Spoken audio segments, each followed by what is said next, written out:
Paracha de Vayishlach nous raconte comment Yaakov il a dit à son frère Vayihi li shor vachamor qu'il avait bœuf et âne. Le Midrash dit à quoi fait référence Yaakov lorsqu'il parle de l'âne? Il parle de l'âne sur lequel va chevaucher le Mashiach, comme il est dit Ani verochev al chamor, que ce pauvre qui fait référence au Mashiach va venir chevaucher sur un âne.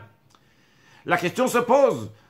Le Talmud ramène une contradiction de versets. Un verset dans lequel on dit Aruimanane Shmaya, que le Mashiach vient avec des nuages du ciel. Un deuxième verset dans lequel il y a écrit Ani verochev al chamor, que le Mashiach vient, il chevauche sur un âne. Alors il vient sur les nuages du ciel ou bien sur un âne? Le Talmud répond, il dit, ça dépend. Si le peuple juif est zachou et méritant, alors à ce moment-là, il vient par les nuages du ciel. Si le peuple juif il est lo n'est pas méritant, il vient sur un âne.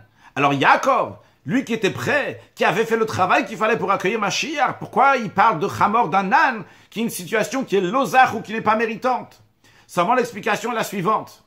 Dans le sens profond des choses, l'expression de zahou, qui veut dire méritant, peut aussi vouloir dire zichour, quelque chose qui est fin, raffiné, un travail qui est raffiné, avec des choses qui sont raffinées, l'étude, la prière. Et il y a un travail qui est l'ozahou, travailler avec des choses qui ne sont pas fines, qui ne sont pas raffinées, travailler avec de la matière.